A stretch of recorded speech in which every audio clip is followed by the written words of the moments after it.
is how you measure 17 7/8. If you find the 17 on the tape measure, then you find this. Yep. And you find the medium one, and you count them out. 1, 2, 3, 4, 5. Yep. Like the big one? Yep, you got it. 1, 2, 3, 4, 5, 6, 7. Now, how do you use the speed square, Billy? Take the tape measure away and show us how you use the square. Okay, where's that pen? What's the square for? Well, you see down this, so you have to draw a new line. Yep. Okay, so you measure it to 17 7/8, which was here. Right, and you make a little mark. And you make a little mark there. Yes. Check. Then you take the speed square. And remember, Flip it around. you have to make sure that this part, the wide-on part, is always gripping onto the side. Then you put your pen or pencil, whatever you need, marker, crayon, or pencil crayon, against the side. Then you draw a line right up against, and voila! What does this square do for you? It helps you make sure you don't have an all squiggly line, and it's a straight line, like the rulings you use in school. Okay, Billy. Next, we're using the saw. What kind of saw is that? A back saw. Why is it called a back saw? Because it has a really stiff back. Right, and we're going to use it to cut on your 13 7/8 line that you just draw, right? Yep. True. And you're using a, what is that thing called? A miter box. A miter box. Now, show us how you put the saw in the groove and the proper hand position. Right? And then without doing it, just show us how, tell us what you're supposed to do. What does a miter box help you do? You're supposed to rub it like this. Yeah. No, without doing it. And then when both pieces are split into two, you take them out of the miter box and use them to do I don't know, whatever you need to do. But what does a miter box help you do? What sort of line does it help you cut? A straight cut. Okay, either straight across or on angles, right? Yeah, like this. No. Okay. And this. Right. A video about how to use a hand screen. It's smoothing something with a Honda. Now, we don't need to use it for our project, but Billy will show you. How do you hold it, Billy?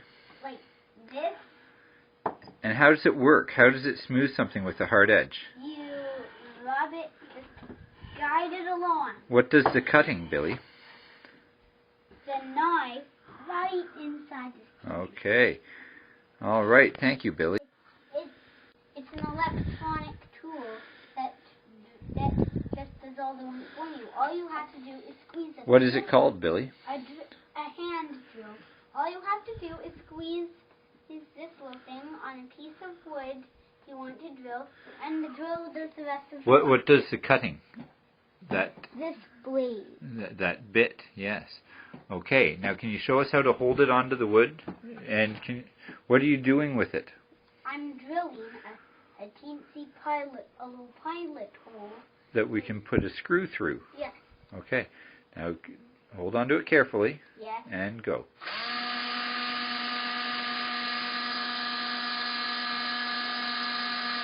Okay, now pull it up.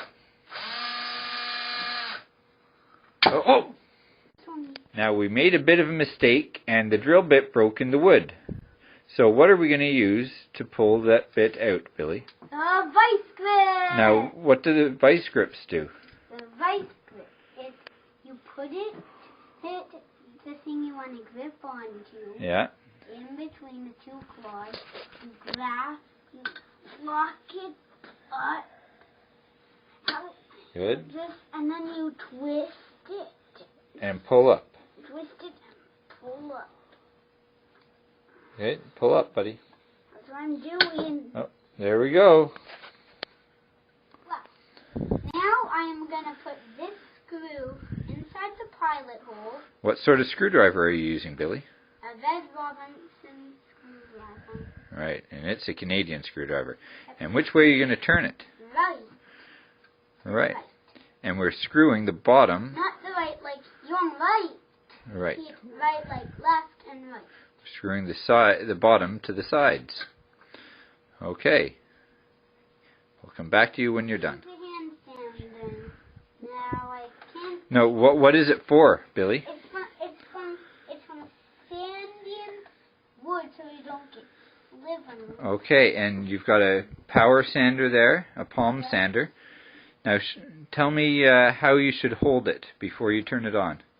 Hold it like this, and then you holding hands from away enough from it, and then you switch hands when you switch sides. Okay, now get ready and show us how to do it. Okay, now I'm don't button it. On the front of it. This? You have to hold it as you do it. Okay. Okay. But can I demonstrate how if No, keep your hands on it and do it properly the right way. This.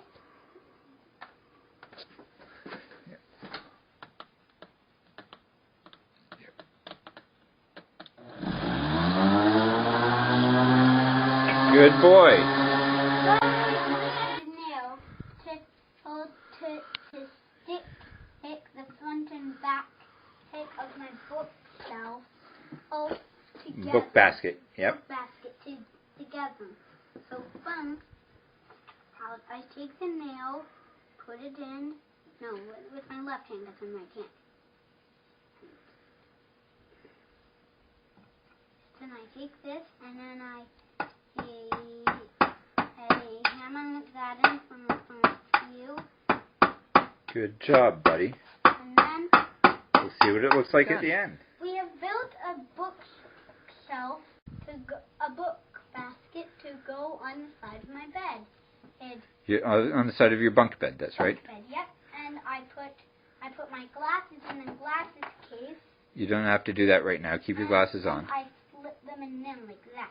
Right. And then I slip this book like my books in. For example, let's do my cub book for example.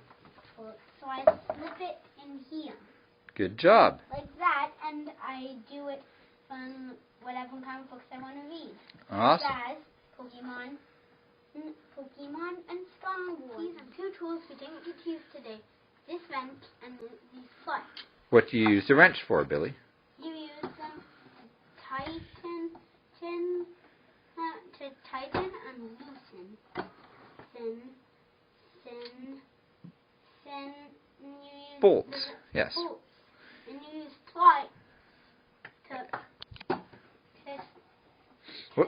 tighten it to cut, to bend and cut wire. Oh, as well as tightening and loosening bolts. Okay. Awesome. We always pick them up and put them away. See, I like putting dangerous tools like these 3 pliers, wrenches, and hammers in the bottom of my toolbox when little kids won't be able to find them. Should we put them away dirty, or should we clean them first? Clean them. Awesome. And then what do you do with the toolbox after? I close it up and I lock it shut, and then I take it and put it by my workbench. Awesome. I don't have a real can for my workbench.